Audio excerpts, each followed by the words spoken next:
Halo guys, apa kabarnya nih? BTW, kalian tahu nggak sih hikikomori? Itu loh, gaya hidup orang Jepang yang merupakan fenomena di mana seseorang menarik diri sepenuhnya dari masyarakat dan mengurung diri di rumah atau di kamar selama berbulan-bulanan. Kalau di Konoha, ada nggak sih orang yang begitu? Kayaknya mah nggak ada ya. Di Konoha mah mau sesulit apapun tinggal dijogetin aja ya, iya nggak? Nah, kali ini gue akan bawa film menarik nih, yaitu seorang mbak-mbak asisten rumah tangga yang toge banget ngurusin orang yang lagi hikikomori. Gimana ceritanya? Sini deh gue ceritain.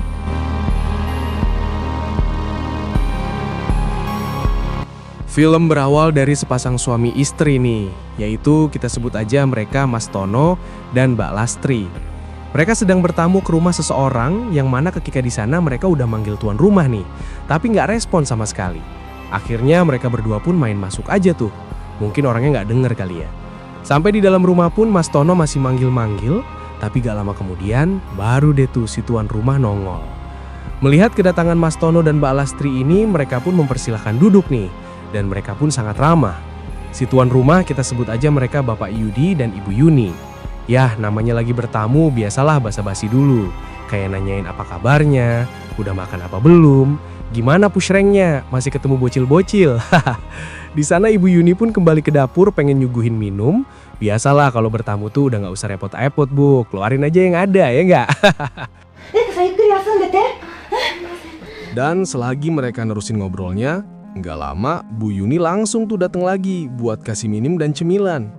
Kebeneran banget, Bu Yuni baru aja pulang mudik. Ada oleh-oleh khas Nganjuk katanya. Haha, melihat itu Mas Tono seneng banget. Dan ternyata kedatangan Mas Tono dan Mbak Lastri ini memang atas undangan dari Bapak Yudi dan Bu Yuni. Yang mana Bu Yuni langsung aja tuh bilang kalau mereka butuh bantuan. Wah, bantuan apaan tuh? Ya walaupun awalnya Bu Yuni nih ragu-ragu bilangnya. Di sana Bu Yuni bilang kalau anak mereka yang bernama Kinoy tuh lagi di fase hikikomori. Mendengar itu pun Mas Tono ngangguk-ngangguk aja. Yang mana Bapak Yudi kasih tahu kalau Kinoy katanya pernah kerja di leasing kredit motor bagian pemasaran. Tapi ia sering kena bully terus karena nggak pernah dapet target. Lalu Lastri heran nih, kalau begitu kenapa mereka berdua dipanggil kemari? Apa hubungannya? Dan bantuan apa yang Bapak Yudi dan Bu Yuni pengen dari mereka? Pikiran si Mbak Lastri mah udah nggak enak banget nih. Dalam hatinya mah, ada apa ya? Perasaan jadi nggak enak gini. Di sana Bu Yuni pun bilang katanya mereka butuh bantuan kepada Mbak Lastri nih untuk ngurusin si Kinoy. Karena Bu Yuni udah khawatir banget sama kondisi anaknya yang saban hari murung diri di kamarnya. Udah kamarnya berantakan banget, sampai si Kinoy itu nggak pernah mandi. Katanya mah ada kali 2 bulan nggak mandi. Wah, kacau juga nih. Mendengar itu pun Mbak Lastri ini agak ragu gimana caranya. Soalnya dia nggak pernah ngurusin orang yang kayak gitu. Kalau soal pengalaman, Mbak Lastri pernah sih kerja di Konoha bagian ngurusin bayi Kudanil. Tapi kan beda. Tapi di sana Bu Yuni bilang kalau Mbak Lastri cuma perhatiin makannya aja. Ajakin Kinoy ngobrol, sering gantiin baju, sering ingetin mandi. Tapi nggak sampai dimandiin kan? Terus sama kasih semangat ke Kinoy agar hidupnya kembali pulih dan punya semangat hidup lagi seperti dulu. Dan Bu Yuni yakin nih kalau Mbak Lastri ini pasti bisa dan mereka nggak tahu harus minta tolong ke siapa lagi. Ya iseng-iseng isi waktu luang yang mana Bu Yuni akan kasih bayaran yang lumayan. Pokoknya cukup dah buat jajanin seblak 1 RT.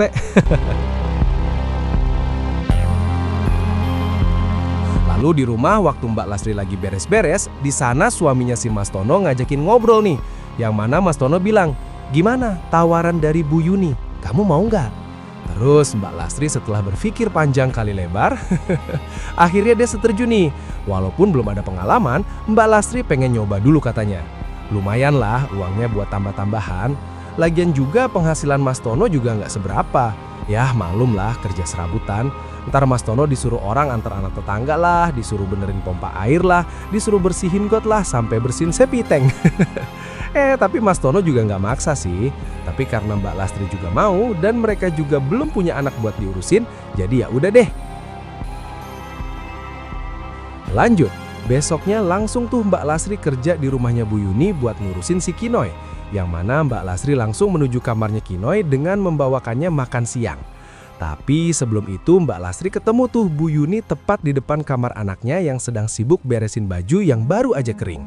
Melihat Mbak Lastri yang udah bawa makanan, di sana Bu Yuni mengatakan kalau dia aja sendiri yang kasih makanan itu ke anaknya, biar Mbak Lastri beresin baju aja. Tapi encoknya Bu Yuni malah kambuh. Melihat itu pun Mbak Lastri bilang nih, "Udah Bu, istirahat aja, biar saya yang lanjut beresin." Mendengar itu pun Bu Yuni langsung pergi deh. Namun setelah Bu Yuni pergi, di sana ketika Mbak Lastri lagi beresin itu baju kering, tanpa sepengetahuan Mbak Lastri, ada penampakan nih di belakangnya. Ya, siapa lagi kalau bukan si Kinoy, yang mana Kinoy diam-diam menatap Mbak Lastri. Wah, oke juga nih barang. Kinoy jadi bertanya-tanya, siapa nih Mbak Semok? Kok ada di rumahnya? Orang tuanya juga nggak ngasih tahu kalau ada bidadari gemoy. Udah lu Noy, jangan macem-macem lu, punya orang tuh. Sampai di sini udah subscribe belum? Parah nih kalau kagak. Oke, kita lanjut. Singkat cerita, 1 jam kemudian, Mbak Lastri balik lagi nih ke kamarnya Kinoy. Yang mana Mbak Lastri minta izin dulu sebelum masuk kamar, karena pengen beresin tempat makan. Yang mana ketika Mbak Lastri masuk, Kinoy lagi rebahan aja tuh. Melihat makanannya udah habis, di sana Mbak Lastri yang baru pertama kali melihat Kinoy, itu pun biasa aja. Gak ada sesuatu yang gimana gitu. Emang udah job desk-nya Mbak Lastri, langsung tuh beresin. Sekalian beresin sampah yang udah numpuk. Aduh, jorok banget sih nih orang. Di sana Kinoy yang ketemu Mbak Lastri cuma diem aja kayak ayam pelo. Tapi selagi Mbak Lastri beres-beres, malah Kinoy perhatiin Mbak Lastri dari ujung kaki sampai ujung rambut. Sampai nggak berkedip, anjay. Mau ngapain lu Noy? Di sana selagi beres-beres, Mbak Lastri ngajakin ngobrol si Kinoy, yang mana ia memberikan saran dan nasihat. Udah jadi tugasnya si Mbak untuk mengembalikan semangat hidupnya si Kinoy agar tidak hidup seperti ini. Mumpung masih muda Kinoy, jangan patah semangat dan harus terus berjuang. Emang dasar Kinoy anak setan, bukannya dengerin Mbak Lastri ngomong, malah fokus ke boncengannya si Mbah yang super jumbo itu. Dan sampai di sini, Mbak Lastri tuh nggak sadar kalau lagi diperhatiin. Hingga pada akhirnya Mbak Lastri malah kena push rank. Anjay, lu Noy, nekat bener lu.